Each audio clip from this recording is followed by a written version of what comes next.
नमस्कार दोस्तों। तो आज हम लोग जो है पढ़ेंगे फिजिक्स में चुंबकत्व एवं द्रव्य। ठीक है, चुंबकत्व एवं द्रव्य। चुंबक की प्रॉपर्टी पढ़ेंगे हम लोग। चुंबक होता क्या है, किसे हम लोग चुंबक कहते हैं, कब से हम लोगों ने चुंबक के विषय में पढ़ना शुरू किया, चुंबक की प्रॉपर्टी कौन कौन सी है, चुंबक के कितने प्रॉपर्टी हैं, किस किस तरह की प्रॉपर्टी हैं, चुंबक की तरह कौन कौन से पदार्थ हैं और चुंबक को कितने भागों में पदार्थों को बांटा गया है। इन सभी के विषय में हम लोग इस अध्याय में पढ़ेंगे। पहली बात, चुंबक क्या है, सब थ्योरी ही है इसमें। चुंबक क्या है, ठीक है। चुंबक के प्रकार, चुंबक के गुण, चुंबक का गुण, प्रॉपर्टी, चुंबक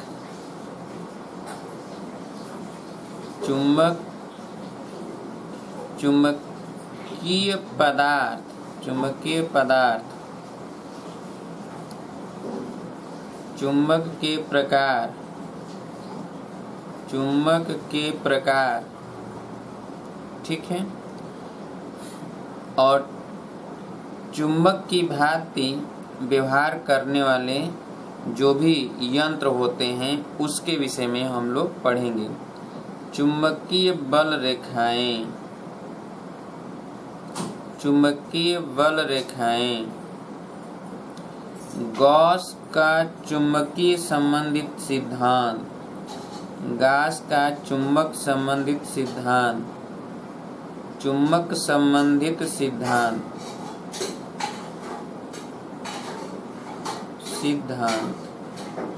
ठीक है। इतने के विषय में हम लोगों को पढ़ना है इस अध्याय में। अब हमको सबसे पहली बात ये है कि इस अध्याय में थ्योरी ज़्यादा है, कंसेप्ट इसके बहुत ज़्यादा हैं, सब केवल कंसेप्ट ही है। इसको हम पढ़ा भी दे रहे हैं एक एक करके, लेकिन आप सभी लोग इस अध्याय को जरूर एक बार अपने अपने बुकों में पढ़िएगा और जो इम्पॉर्टेंट होगा उसे आपको नोट करना होगा। जो जो महत्वपूर्ण बातें हैं उन सभी चीज़ों को हम आपको बता देते हैं। बाकी जितने भी थ्योरी हैं, हिस्ट्री है, इतिहास है इसका, वो सभी आपको स्वयं पढ़ना होगा। पहली बात, चुंबक क्या है, चुंबक के विषय में हम लोग पढ़ेंगे। चुंबक क्या है, ठीक है। अब चुंबक क्या है और चुंबक के द्वारा चुंबकीय क्षेत्र में अथवा पृथ्वी के आसपास रखने पर इसमें किन किन तरह का वर्क होता है, इस पे कितना ऊर्जा होता है, उन सभी के विषय में हम लोग पढ़ेंगे इस अध्याय में। पर चुंबक क्या है पहले हम लोग इसके विषय में पढ़ेंगे। तो अब आप समझिए कि चुंबक क्या है, ठीक है। तो थ्योरी है, इसको लिखवाने की आवश्यकता नहीं है, आप सभी केवल ध्यान से सुनिए, बाकी आप अपने अपने बुकों में पढ़िएगा। सुनिए चुंबक क्या है। पहली बात ये है कि चुंबक शब्द जो है, चुंबक शब्द, ठीक है, जो मैग्नेटिक शब्द आया, चुंबक शब्द, यह चुंबक शब्द जो है मैग्नेटिज्म से बना हुआ है, मैग्नेटिज्म है। यह चुंबक शब्द यूनान के एक द्वीप मैग्नेशिया के नाम से उत्पन्न हुआ है। यूनान, याद रखिएगा, यूनान के एक द्वीप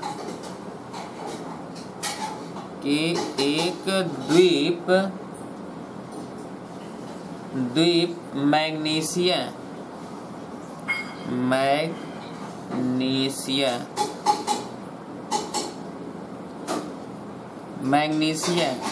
के नाम पर उत्पन्न हुआ है, जनरेट हुआ है यहाँ से। यानी इसका मतलब ये है कि सबसे पहले इसी स्थान पर हम चुंबकीय पदार्थ को देखे होंगे। जाहिर सी बात है, यह चुंबकीय पदार्थ चुंबक बनाया गया तो है नहीं कि हमने अपने से कृत्रिम बना दिया है। पहले जो है हुआ क्या कि इस धरातल पर भाई लोगों के पास इतनी बुद्धि विवेक नहीं थी, न इतनी जानकारी थी जितना आज के समय में है। तो ये सारी जानकारियां कहाँ से हुई? क्योंकि जब लोग जो है जितने दार्शनिक हुआ करते थे वो जहाँ जहाँ जाते थे और जो चीज़ देखते थे उन सभी चीज़ों को नोट करते थे और आगे जा कर बताते थे। जहाँ भी जाते थे वहाँ जाकर बताते थे। तो ऐसे लोग उस समय विद्वान माने जाते थे, वो विद्वान कहे जाते थे। पहले के ज़माने में जो खानाबदोश जीवन व्यतीत करता था, जो दार्शनिक हुआ करते थे वही ज़्यादा किया करते थे। कुछ दिन इलाहाबाद रुके तो कुछ दिन मुंबई जाकर रुके, कुछ दिन दिल्ली जाकर रुके तो कुछ दिन कहीं जाकर रुके। ऐसे जगह जगह जाकर जो लोग रुकते थे तो वहाँ ये देखते थे कि यहाँ पर कौन सा काम किस तरह लोग करते हैं, दूसरे जगह कौन सा काम या इसी काम को वहाँ के लोग कैसे करते हैं। तो ऐसे देखा जाता था कि कहीं पर एक काम को करने के लिए बहुत ज़्यादा लोग परिश्रम करते थे, कहीं पर उसी कार्य को करने के लिए बहुत कम समय में बहुत कम परिश्रम करके वही काम सेम कर लेते थे। तो जहाँ पर दिक्कतें होती थी वहाँ पर जाकर वो जो है बताते थे कि देखो आप इस काम को ऐसे नहीं इस तरह करोगे तो आप कम समय में ज़्यादा काम कर लोगे। तो लोगों को बहुत अच्छा महसूस होता था, इनके पास तो बहुत जानकारी है, ये कहाँ से जानकारी इकट्ठा हो रहा है इनके पास। तो उनको उस समय लोग जो है विद्वान कहते थे कि ये विद्वान है, इनसे सीखना चाहिए। तो वैसे लोगों को उस समय गुरु का दर्जा दिया गया। उस समय जो है ऐसे ही लोगों को गुरु का दर्जा दिया गया, ऐसे ही लोगों को वैज्ञानिक क्या कहा गया, ऐसे ही लोगों को गणितज्ञ कहा गया, ऐसे ही लोगों को दार्शनिक कहा गया, जो घूमते थे और जहाँ जहाँ जो चीज़ देखते थे कि यहाँ पर ये चीज़ अच्छा है उसको इकट्ठा कर करके दूसरे जगह जाकर बताते थे। ऐसे धीरे धीरे करके जो है लोगों का मानव जीवन का विकास हुआ है। अब धीरे धीरे जो है जब विकास हुआ तो लगभग आज से 600 ईसा पूर्व, लगभग आज से 600 ईसा पूर्व जो है चुंबक के विषय में जानकारी हुआ। हालांकि इससे भी बहुत साल पहले चुंबक के विषय में लोग जानते हैं, परंतु जब से इसके विषय में अध्ययन सही ढंग से लोग करने लगे और इसके विषय में जानकारी हासिल करने लगे, इसका यूज करने लगे, वो लगभग आज से 600 ईसा पूर्व। और वास्तव में यह जो चुंबक शब्द या चुंबक के नॉलेज के विषय में जिसे मान्यता दी गई है कि यह चुंबक कहाँ से सबसे पहले लोग जानते हैं, तो यह जो है चीन, जो कि इस समय आप जानते हैं कि चाइना जो है पूरे विश्व में वायरस फैलाने का काम कर रहा है। वो जो है अलग अलग तरह का ऐसे भयंकर वायरस बना रहा है मानव जीवन के पूरे जो खतरा में डालने के लिए, कि जो है इस समय वो इसीलिए पॉपुलर हो चुका है। इस समय हर जगह दबंगई कर रहा है, हर देश पर दबंगई करना चाह रहा है। एक तरफ वायरस फैलाकर दूसरी तरफ हर जगह अपना सैनिकों के द्वारा दबाव डाल रहा है। अभी आप देख रहे हैं कि भारत के साथ अभी सीमा विवाद हो रहे हैं, जिसमें हमारे 20 सैनिक मारे भी गए हैं, शहीद भी हुए हैं 20 सैनिक। तो ये चीन में जो दार्शनिक थे, चीन के जो दार्शनिक थे, वो उस समय ये वहाँ के जो ग्रंथ है या वहाँ के जो हिस्ट्रिकल बुक है उसमें ये पाया गया है कि नाव जब वो लोग चलाते थे समुद्र में नाव के द्वारा, तो उस समय दिशा का ज्ञात करने के लिए यह जो है कंपास सुई का इस्तेमाल करते थे। और ये लगभग बहुत साल पहले, यह जो है 400 ईसा पूर्व चीनियों के पुस्तकों में नौकायान में की दिशा ज्ञात करने के लिए लगभग आज से 400 ईसा पूर्व जो है उसमें, और एक चीनी आख्यान में लगभग 4000 वर्ष पुरानी सम्राट वेंग की विजय गाथा भी उस विजय गाथा जो लिखा गया है उसमें भी इस चीज का विस्तार पूर्वक विवरण किया गया है कि जो ये चुंबक शब्द जो आया है उस समय उनके जो राजा थे, राजा के दरबार में जो शिल्पकार होते थे, शिल्पकार राजाओं के पास, हर राजाओं के पास शिल्पकार हुआ करते थे। तो शिल्पकार किसे कहा जाता था? तो आज के जमाने में जो उस समय शिल्पकार कहा जाता, शिल्पकार का उपाधि जिनको दिया जाता था, आज के समय में उन्हें इंजीनियर कहा जाता है, अभियांत्रिक। आज उन्हें इंजीनियर कहा जाता है, आज की भाषा में हम लोग इंजीनियर के नाम से जानते हैं, जबकि उस समय ये लोग शिल्पकार उन्हें शिल्पकार कहा जाता था, इंजीनियर नहीं कहा जाता था। तो जो शिल्पकार होते थे उस समय राजा वेन के स्थिति जब थे, उस समय जब उनकी विजय गाथा लिखी गई है उस समय बताया गया है कि जिस रथ पर वो सवार होकर जाते थे उस रथ पर उनके शिल्पकार ने जो है एक घूमने वाला जो है एक पुतला बनाया गया था, घूमने वाला एक स्टैचू बनाया गया था जो घूमने के लिए फ्री था। और उसका जो हाथ जो था वो उसका हाथ हमेशा दक्षिण दिशा में ही रुकता था, हमेशा उसका हाथ जो है उंगली दक्षिण दिशा में ही रुकता था। तो इसी के चलते जब काफी कोहरा हो जाता था, कोहरा का समय होता था, उस समय ये दिशा को देख कर ही जाते थे कि हमको जाना किधर है, और ऐसे करके इसका बहुत बड़ा योगदान था और उस समय आक्रमण करके उन्होंने विजय प्राप्त किया था, बहुत बड़ा योगदान था। तो ये तो लगभग 4000 वर्ष पहले की बात है और ये चाइनीज के राजाओं का कथा है। इसका मतलब ये है कि चीन में बहुत पहले से चुंबक के विषय में लोग जानते थे, परंतु उसके विषय में कोई अध्ययन सही ढंग से करता नहीं था। अब चुंबक शब्द के विषय में, तो चुंबक कहाँ से आया? चुंबक यूनान का एक द्वीप है मैग्नीसिया, वहाँ से चुंबक शब्द बना और इसके विषय में लगभग 600 ईसा पूर्व पहले से जानकारी थी। और यह चुंबक के उपाधि प्राप्त करने की चीन को जाता है। चीन के नौकायान में दिशा का बोध करने के लिए कंपास निडल लगाया जाता था। दूसरा, लगभग 4000 वर्ष पहले शिल्पकार जो है राजा वेन के यहाँ जो शिल्पकार था वह उनके रथ पर एक जो है स्टैचू लगाया था, यानी पुतला बनाया था, जिसका हाथ हमेशा दाएं तरफ रुकता था जाकर। तो उस समय भी इसका मतलब है कि वो चुंबक का ही इस्तेमाल किया होगा, जिसकी वजह से वो नॉर्थ और साउथ में रुकता होगा। अब यहाँ पर इसका मतलब ये है कि जो ये हमेशा दक्षिण की तरफ रुकता है, तो एक तरह से ये कहा जाए कि चुंबक एक पदार्थ है, चुंबक जो है एक अयस्क है, एक पदार्थ है इस प्रकार का जिसको स्वतंत्रता पूर्वक, बाद में अध्ययन करने के बाद जिसको स्वतंत्रता पूर्वक लटकाया जाता है, तो हमेशा नॉर्थ और साउथ में रुकता है, हमेशा नॉर्थ और साउथ में रुकता है।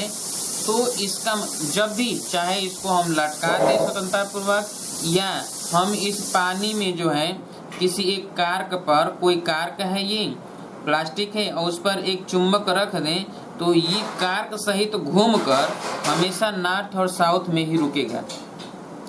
इसका मतलब ये है कि यह ऐसे जितने भी पदार्थ देखे गए जिनको स्वतंत्रता पूर्वक लटकाने पर वह नॉर्थ और साउथ में यानी उत्तर और दक्षिण में रुकते थे, उन्हें ही चुम्बक कहा जाता है। उन्हें चुम्बकीय पदार्थ कहते हैं। क्या कहते हैं? उन्हें चुम्बकीय पदार्थ कहते हैं। इसमें जो नॉर्थ में रुकता है, जो साउथ में रुकता है, तो इन्हें ध्रुव कहा जाता है। इन एंड पॉइंटों को क्या कहा जाता है? ध्रुव कहा जाता है। और जो नॉर्थ में रुकता है उसे जो है उत्तरीय ध्रुव कहा जाता है, और जो दक्षिण में रुकता है उसे जो है दक्षिणी ध्रुव कहा जाता है। इसका मतलब इसको साउथ पोल कहते हैं, इसको नॉर्थ पोल कहा जाता है। ठीक है, यानी ऐसा पदार्थ एक पत्थर का इस भूतल पे, ये भूमंडल, इस भूतल पे जो है एक प्रकार का पत्थर इस प्रकार पाया गया है जिसको स्वतंत्रता पूर्वक लटकाया जाए तो वह हमेशा नॉर्थ और साउथ की तरफ ही रुकता है। ऐसे पदार्थों को हम चुम्बक कहते हैं। जो चुम्बक होता है उसमें दो ध्रुव होता है। इसे द्विध्रुव की तरह भी हम कह सकते हैं। जैसे कि आप इलेक्ट्रिक में वैद्युत द्विध्रुव आपने पढ़ा, जिसमें एक तरफ प्लस चार्ज होता है और एक तरफ माइनस चार्ज होता है, लेकिन चार्ज समान होते हैं। तो इसको हम लोगों ने क्या कहा था? इसको हम लोगों ने द्विध्रुव कहा था। क्या बोला गया था? द्विध्रुव। द्विध्रुव के अक्षीय रेखा पर, द्विध्रुव के निरक्षीय रेखा पर हमने इलेक्ट्रिक फील्ड ज्ञात किया था। ठीक उसी तरह यहाँ पर चुम्बक है, तो चुम्बक में दो ध्रुव है, एक है साउथ पोल और एक है नॉर्थ पोल। इसका मतलब इसके अक्षीय पर किसी भी बिंदु पर चुंबकीय क्षेत्र ज्ञात कर सकते हैं। इसके निरक्षीय पर भी चुंबकीय क्षेत्र ज्ञात कर सकते हैं। जैसे हमने वैद्युत द्विध्रुव के कारण हमने टार्क ज्ञात किया था, वर्क डन ज्ञात किया था जब इन्हें वैद्युत क्षेत्र में रखा गया था तब। उसी तरह से जब इस चुम्बक को चुंबकीय क्षेत्र में रखेंगे तो हम बलाघूर्ण भी ज्ञात करेंगे। हम इस पे कार्य ज्ञात करेंगे, घूमने में कितना कार्य हुआ, ये सब हम ज्ञात करेंगे। ठीक उसी तरह जैसे हम वैद्युत द्विध्रुव के लिए करते थे। अब यहाँ पर जब यह देखा गया कि जो चुंबक की तरह है, अर्थात चुंबकीय जो पदार्थ है उसे स्वतंत्रता पूर्वक जब लटकाया जाता है तो वह जो है नॉर्थ की तरफ रुकता है और एक साउथ की तरफ रुकता है। जो नॉर्थ की तरफ रुकता है उसे उत्तरी ध्रुव कहा जाता है, नॉर्थ पोल कहा जाता है।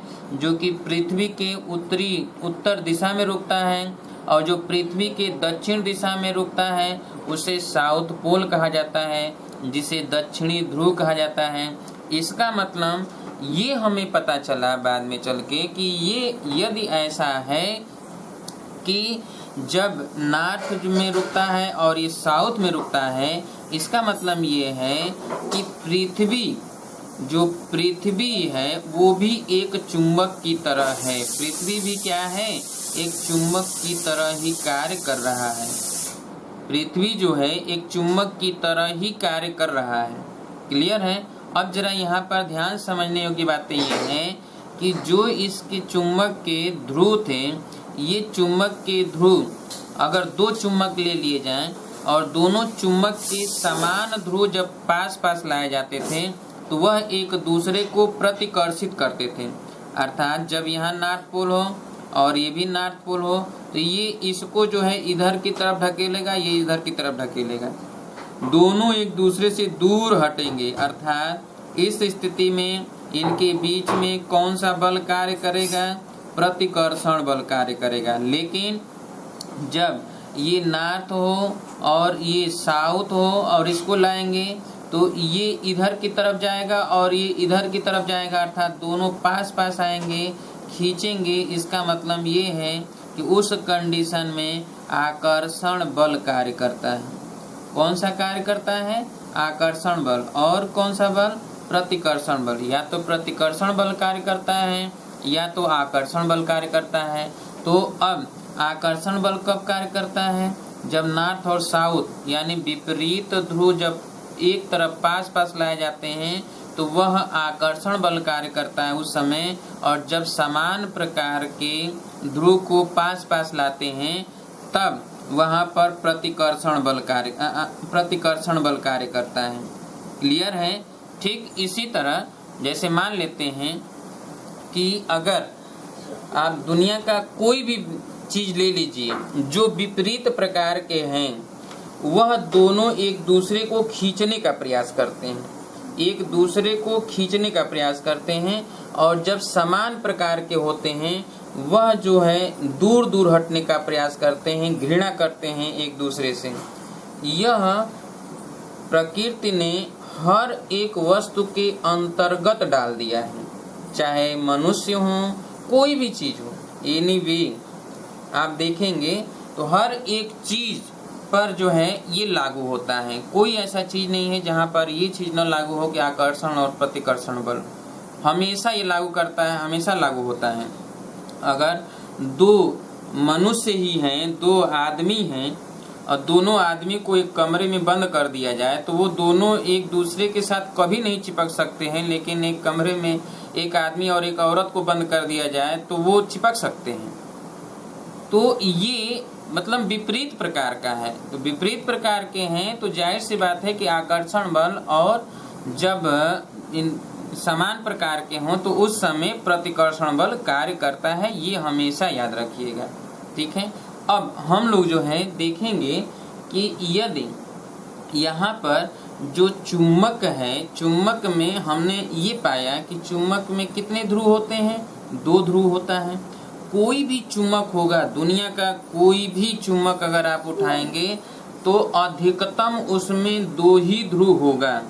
किसी भी चुंबक में अधिकतम ध्रुवों की संख्या, अधिकतम ध्रुवों की संख्या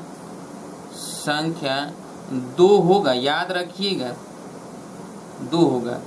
2 से न तो कम ध्रुव होता है न तो 2 से अधिक होता है। 2 से अधिक नहीं होगा किसी भी चुंबक में ध्रुव, और 2 से कम भी ध्रुव नहीं होगा। जब भी होंगे तो छोटा से छोटा चुंबक भी होगा, उसमें भी ध्रुवों की संख्या कितने होंगे? 2 होंगे।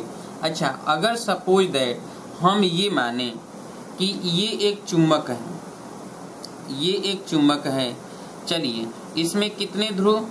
तो इसमें 2 ध्रुव हैं। इसमें ध्रुवों की संख्या कितना है? 2 है, अर्थात 2 है, ठीक है। ध्रुव कितने हैं इसमें? ध्रुव 2 हैं।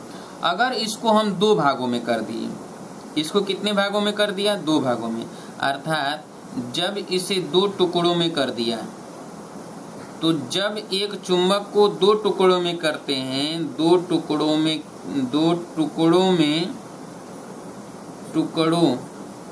में किया जाए, ठीक है, किया जाए तो इस समय कितने ध्रुव हो जाएंगे?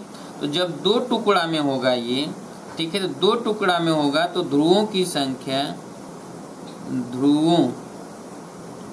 संख्या इस समय 4 हो जाएगा। कितने हो जाएंगे? 2 टुकड़ा हुआ तो 2 इसमें और 2 इसमें, तो कितने हो गए ध्रुवों की संख्या? 4। यदि इसमें 3 टुकड़े किए जाएं, कितने टुकड़े किए जाएं? 3 टुकड़े, 1 2, इसको अलग अलग कर दें तो छोटे छोटे हो जाएंगे ना। एक इधर हो जाएगा, एक इधर हो जाएगा, एक इधर हो जाएगा, तो 6 इसमें भी 2 ध्रुव, इसमें भी 2 ध्रुव, इसमें भी 2 ध्रुव। तो जब 3 टुकड़ा होगा, 3 टुकड़ा किया जाए, तो उस समय ध्रुव कितने होंगे? तो उस समय ध्रुवों की संख्या हो जाएगा 6। और अगर 4 टुकड़ा किया जाए, ठीक है, तो इस समय ध्रुवों की संख्या कितना हो जाएगा? तो 4 टुकड़ा करने पर ध्रुवों की संख्या 8, ठीक है। तो अगर n किया जाए, किसी भी एक चुंबक को n टुकड़े किया जाए, n एक चुंबक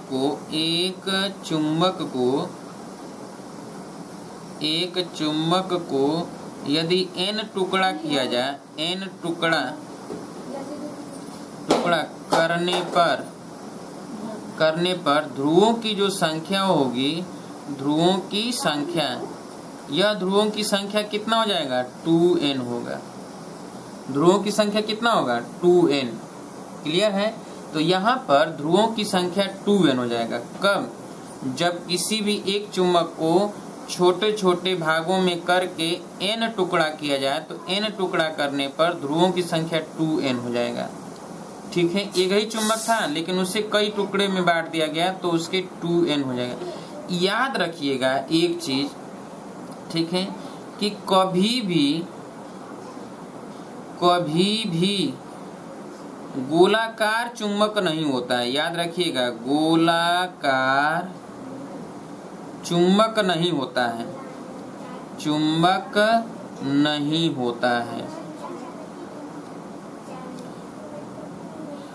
गोलाकार चुंबक होता ही नहीं है। ठीक है, जब भी होगा तो ये जब गोलाकार का मतलब अब आपके दिमाग में चल रहा होगा कि जो आप स्पीकर देखते हैं, स्पीकर में जो चुंबक होता है वो तो गोलाकार होता है। जरा एक बात समझिए, यहाँ पर हम बता रहे हैं ये है, ठीक है, यही आकृति संभवतः आप लोग देखते होंगे इस तरह का। तो ये छोटा होगा भाई, हम ये कह रहे हैं कि ये इस तरह का आकृति होगा, आप ये देखते होंगे ना, यही देखते होंगे ना आप, ये आकृति। अब आप ये बताइए कि ये कौन सी आकृति है, तो ये बेलनाकार है। कौन सी आकृति है ये बेलन है और ये बेलनाकार है। इसको ऐसे काट दिया जाए कई भाग में, एक बेलन है ये, और इस बेलन को जो है, इस बेलन को कई पार्टों में ऐसे काट दें, यहाँ छोटे छोटे पार्ट में काट दें, तो ये जो छोटा सा चुंबक होगा वो तो बेलनाकार का एक छोटा पार्ट होगा। अब बताइए कि जैसे ये बेलन है, ये बेलन है, ये अगर इसको हम लटका दें स्वतंत्रता पूर्वक, तो ये अगर नॉर्थ की तरफ रुकता है, ये साउथ की तरफ रुकता है, तो इसमें 2 ध्रुव होंगे।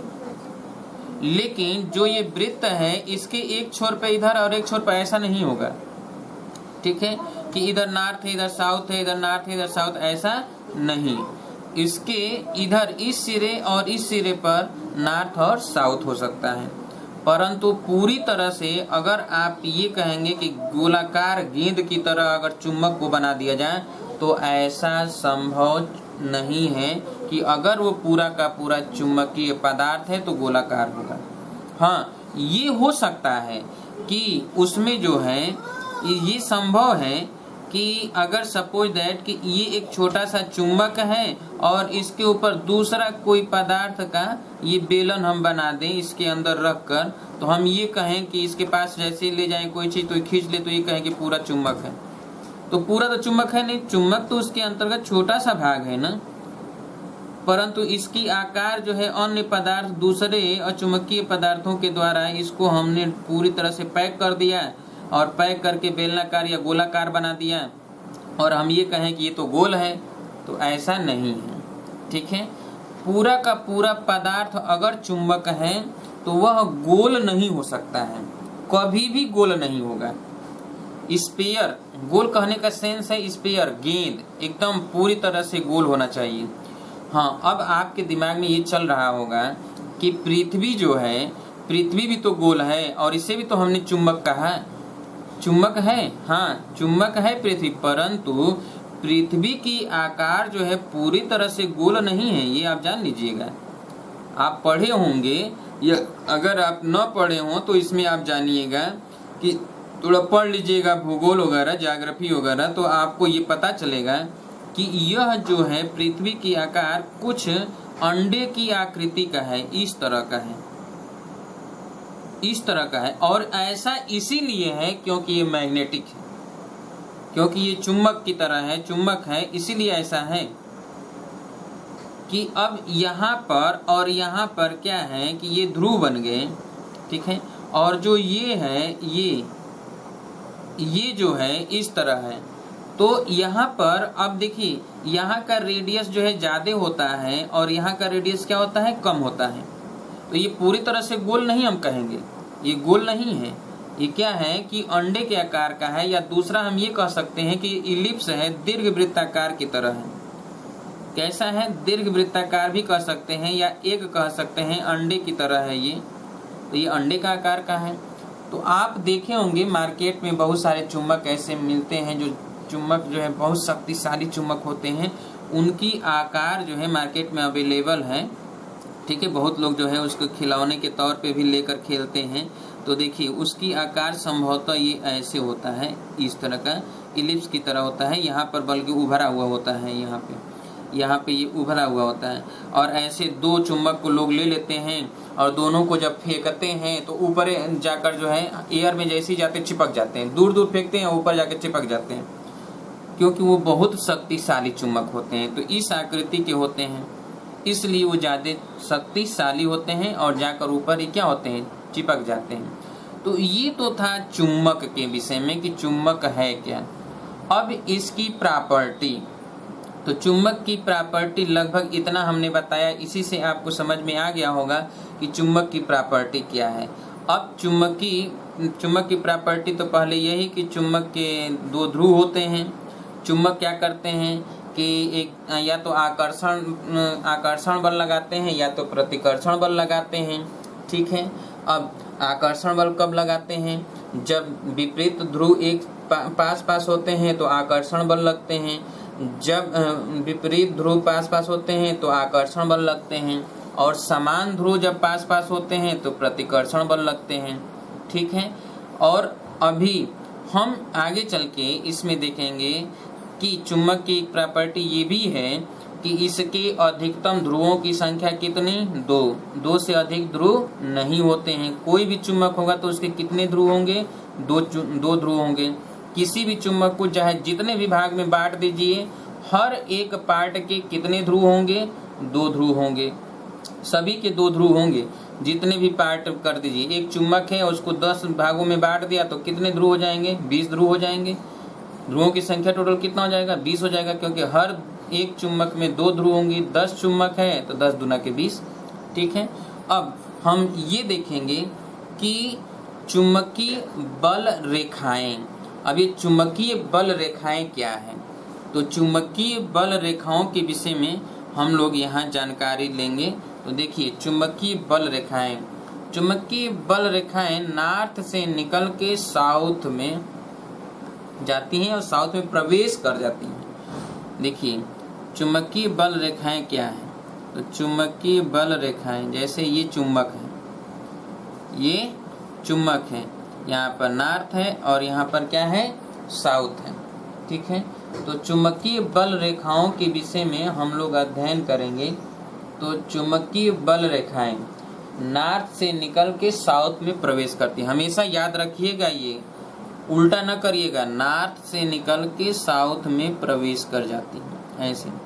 ऐसे यहाँ निकलेगी और यहाँ प्रवेश कर जाएगी। देखिए इधर से निकल रही है ऐसे और इसमें प्रवेश कर जाएंगी। ऐसे यहाँ से निकलेगी अगर ऐसे तो ये ऐसे जाएगी,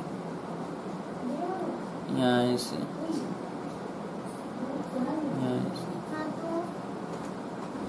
देखिए यहाँ पे ऐसे, यहाँ पे ऐसे,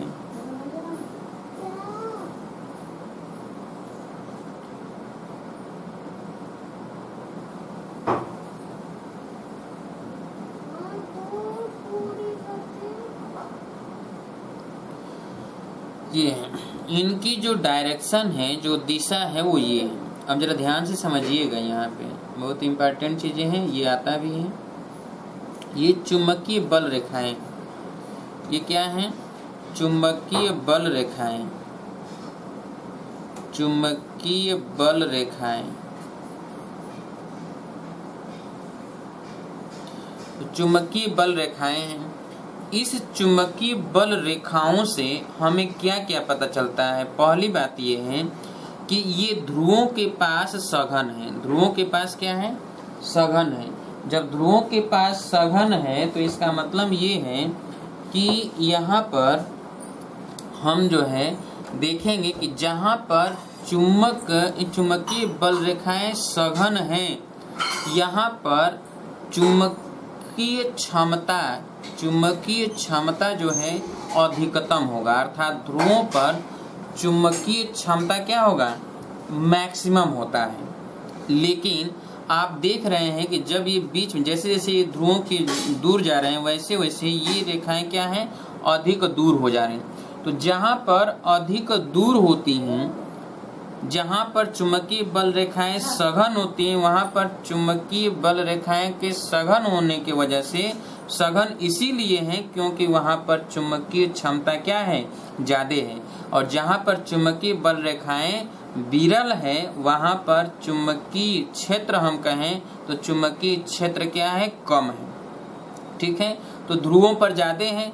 दूसरी बात यह है कि जैसे आपने वैद्युत बल रेखाओं को आपने पढ़ा कि धनात्मक सिरे से निकलकर ऋणात्मक सिरे पर जाकर समाप्त हो जाती हैं, प्लस सिरे से निकलकर माइनस सिरे पर जाकर क्या होती हैं, समाप्त हो जाती हैं। यहाँ पर आप वैद्युत बल रेखाएं, ये धनात्मक सिरा ये माइनस है, तो यहाँ से निकलकर ऐसे जाएंगे और यहीं पर समाप्त हो जाती हैं। लेकिन चुंबकीय बल रेखाएं नॉर्थ से निकल के साउथ पे जाके समाप्त नहीं होती हैं, बल्कि ये इसके अंदर आती हैं, ये इसके अंदर भी जाती हैं ऐसे। ठीक है, ये इसके अंदर, इसका मतलब ये है कि इसके अंदर ये बहुत सघन होगा, जितनी बल रेखाएं सब इसके अंदर होगा, अर्थात इसके अंदर जो है मैक्सिमम मैग्नेटिक फील्ड है, इसके अंतर्गत मैक्सिमम अधिकतम चुंबकीय क्षेत्र है या चुंबकीय क्षमता सबसे ज्यादा है, हम ये कह सकते हैं। दूसरी बात ये है कि आप ये देख रहे हैं कि चुंबकीय जो बल रेखाएं हैं यह नॉर्थ से निकलकर और जा रही हैं साउथ में प्रवेश कर जाती हैं। नॉर्थ से निकल के साउथ में क्या कर जाती हैं, प्रवेश कर जाती हैं, इधर जाती हैं साउथ से नॉर्थ की तरफ। अब इसमें आएंगे तो साउथ से नॉर्थ की तरफ जाएंगी, और जब इसमें रहती हैं तो नॉर्थ से साउथ की तरफ, बाहर आती हैं तो नॉर्थ से साउथ की तरफ। दूसरी बात यह है कि ये कोई भी चुंबकीय बल रेखाएं, एक से अधिक चुंबकीय बल रेखाएं चाहे जहां भी ले लें, एक दूसरे को कहीं पर भी प्रतिच्छेदित नहीं करती हैं। चुंबकीय बल रेखाएं एक दूसरे को कहीं पर भी प्रतिच्छेदित करती हुई नहीं दिखाई दे रही हैं और न ही दिखाई देती हैं। क्लियर है, ये चुंबकीय बल रेखाएं कहीं पर भी एक दूसरे को प्रतिच्छेदित नहीं करती हैं। दूसरी बात यह है कि चुंबकीय बल रेखाओं के किसी भी बिंदु पर अगर स्पर्श रेखा खींच दिया जाए, स्पर्श रेखा खींच दिया जाए तो वह खींची गई स्पर्श रेखा चुंबकीय क्षेत्र की दिशा को दर्शाता है।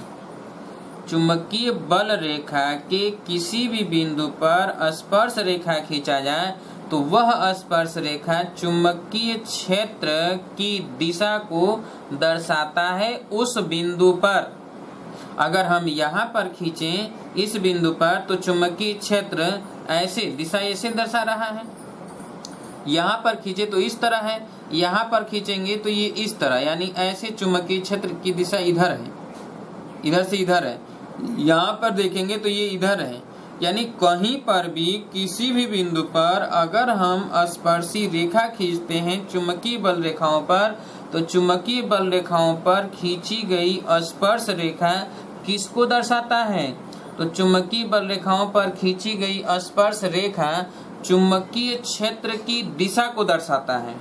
किस चीज को दर्शाता है, चुंबकीय क्षेत्र की दिशा को दर्शाता है, याद रखिएगा इस बात को। ठीक है, चुंबकीय बल रेखाओं के किसी बिंदु पर खींचा गया स्पर्श रेखा चुंबकीय क्षेत्र की दिशा को दर्शाता है। दूसरी बात यह है कि ध्रुवों पर, जो ध्रुवों पर ये आप देख रहे हैं चुंबकीय बल रेखाएं, इसमें नॉर्थ से निकलकर साउथ पे जाकर अंदर चली जाती हैं, प्रवेश कर जाती हैं, परंतु सभी तो निकलकर उसमें प्रवेश करती नहीं हैं। तो यहाँ पर कुछ इनफाइनाइट की तरफ, अनंत की तरफ चली जाती हैं, अनंत की तरफ भी चली जाती हैं। ठीक है, और कुछ नॉर्थ से निकलकर साउथ में जाके प्रवेश कर जाती हैं। क्लियर है, तो जो इनफाइनाइट की तरफ जा रही हैं वो इनफाइनाइट से होते हुए आकर फिर कहाँ पर प्रवेश कर जाती हैं, साउथ में। तो देखिए ये इनफाइनाइट वाले आ रही हैं, ये आ रही हैं और साउथ में प्रवेश कर जाती हैं, साउथ पोल में क्या करती हैं, प्रवेश कर जाती हैं, और साउथ पे जाकर रुकती नहीं हैं, प्रवेश करती हैं। तो ये है चुंबकीय बल रेखाएं।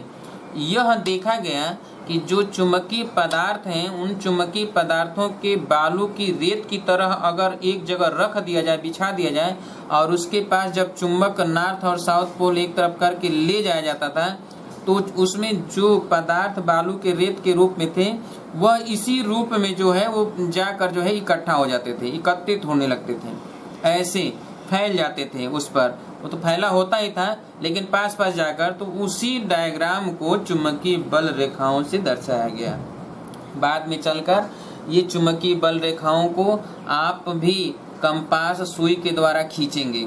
जैसे मान लिया जाए कि हालांकि पीछे हमने पिछले अध्याय में बताया था जब चुंबकीय क्षेत्र की दिशा बता रहे थे उस समय, तो क्या किया जाता है कि जैसे ये नॉर्थ और साउथ पोल है, ये नॉर्थ और साउथ पोल, ध्यान समझिएगा प्रैक्टिकल का चीज है और ये आता है प्रैक्टिकल में। चुंबकीय बल रेखाओं को खींचिए, दर्शाइए, प्रैक्टिकल का चीज है इसलिए हम यहाँ पर बता रहे हैं, ध्यान समझिएगा। यहाँ नॉर्थ पे आप क्या करेंगे कि ऐसे कंपास नीडल को ऐसे रखेंगे, गोल होता है उसको यहाँ रखेंगे। जब यहाँ पर रखेंगे तो उसका साउथ वाला, तो कंपास जब नीडल यहाँ रखेंगे तो ये नॉर्थ पोल है ना, तो यहाँ पे कंपास जो सुई होता है, कंपास सुई वो इस तरह का होता है और ये पैक होता है शीशे में, ठीक है। तो एक तरफ उसमें नॉर्थ होता है और एक तरफ क्या होता है, साउथ होता है। तो ये लिखा होता है, उस पर लिखा रहेगा नॉर्थ और साउथ। तो क्या करेंगे आप कि नॉर्थ और साउथ को, तो जो जैसे यहाँ नॉर्थ है तो इसके पास साउथ लाएंगे, इस तरह एकदम सीधे। यहाँ पर आप क्या करिएगा कि यहाँ साउथ ला दीजिए तो साउथ रुक जाएगा। तो जब ये सुई आप देखेंगे तो सुई इस तरह रुकेगी, इस तरह। तो जहाँ इसका नॉर्थ साउथ इधर रुका तो नॉर्थ इधर होगा, तो जहाँ इसका नॉर्थ होगा वहाँ पे आप क्या करेंगे, ऐसे जो है लगा देंगे, पॉइंट बिंदु लगा देंगे। अब आपको क्या करना होगा कि इसको हटाएंगे, ये सुई जब ये नीडल हटाएंगे तो ये हटा देंगे, तो फिर अब यहाँ पर आप रखेंगे ऐसे, इसका साउथ यहाँ पर रखेंगे, ठीक है। तो साउथ यहाँ रखेंगे तो अब ये ऐसे घूमेगा इस तरह, इस तरह। फिर यहाँ पे रखेंगे तो ऐसे बिंदु लगाते चले जाएंगे, ऐसे ही। अब जब यहाँ पे रखेंगे तो ये ऐसे घूम जाएगा, फिर यहाँ पे लगाएंगे, फिर जब यहाँ रखेंगे तो ऐसे आप रखते चले जाएंगे ऐसे, तो ये ऐसे घूमते घूमते आएगा, इस तरह आएगा घूमते घूमते और ये यहीं पर आ जाएगा। ऐसे आप रखते जाएंगे तो यही तरह आएगा। तो जहाँ जहाँ बिंदु होगा उसको आप क्या करेंगे, धीरे धीरे ऐसे मिला देंगे, ऐसे मिलाएंगे धीरे धीरे। फिर अगर यहाँ पे रख के देखेंगे तो भी ऐसे ही होगा, इस तरह रखेंगे तो आप देखेंगे धीरे धीरे ऐसे मिलाएंगे। फिर यहाँ रखेंगे तो धीरे धीरे ऐसे मिलाएंगे। इस तरह आप इधर अगर रखेंगे तो यहाँ पे तो देखेंगे कि ये ऐसे आएगा, फिर यहाँ पे आएगा, ऐसे जितने बिंदु होंगे सब मिलाते चले जाएंगे, तो ये बनता हुआ दिखाई देगा। इसी को कहते हैं चुंबकीय बल रेखाएं। इसी को क्या कहते हैं, चुंबकीय बल रेखाएं। तो चुंबकीय बल रेखाओं की प्रॉपर्टी हमने बता दिया, चुंबकीय बल रेखाएं कैसे खींचा जाता है ये हमने आपको बता दिया, चुंबक क्या होता है ये हमने बता दिया, चुंबक कब मिला था, किस देश को चुंबक की खोज के लिए उपाधि दी गई ये भी बता दिया गया, ठीक है। अब हम आगे बताएंगे कि कुंडली जो होता है, कुंडली परिनालिका, वो चुंबक की भांति ही व्यवहार करता है। उस कुंडली में नॉर्थ पोल किधर होता है, साउथ पोल किधर होता है, और जब किसी भी हम चुंबक को कुंडली के पास ले जाते हैं या दूर ले जाते हैं तब, तो ये आगे बताएंगे इंडक्शन में, प्रेरण में बताएंगे, चुंबकीय प्रेरण में, कि कुंडली के पास जब चुंबक को ले जाते हैं तब या दूर ले जाते हैं तब किस तरह परिनालिका में नॉर्थ पोल और साउथ पोल बनता है, तो इस पर भी चर्चा करेंगे। आगे बताएंगे कि चुंबकीय द्विध्रुव आघूर्ण कैसे निकालेंगे, चुंबकीय जैसे हमने वैद्युत द्विध्रुव आघूर्ण निकाला उसी तरह चुंबकीय द्विध्रुव आघूर्ण कैसे निकालेंगे, तो इस पर चर्चा हम कल करेंगे, ठीक है। तो आज हम लोगों ने सिर्फ थ्योरी ही थ्योरी देखा, तो कल कुछ और भी थ्योरी हैं जिसको हम बता देंगे। उसके बाद जो जो महत्वपूर्ण बातें हैं लिखने लायक, नोट करने लायक, उसको हम आपको नोट करवा देंगे, ठीक है। सब कुछ नोट करने की ज़रूरत नहीं है, जो जो नोट करने योग्य चीज़ें हैं उसको हम नोट करवा देंगे, बाकी सारी कहानी हम आपको बता ही रहे हैं कैसे कैसे क्या होता है। तो कल मुलाकात होगी, तब तक के लिए नमस्कार दोस्तों।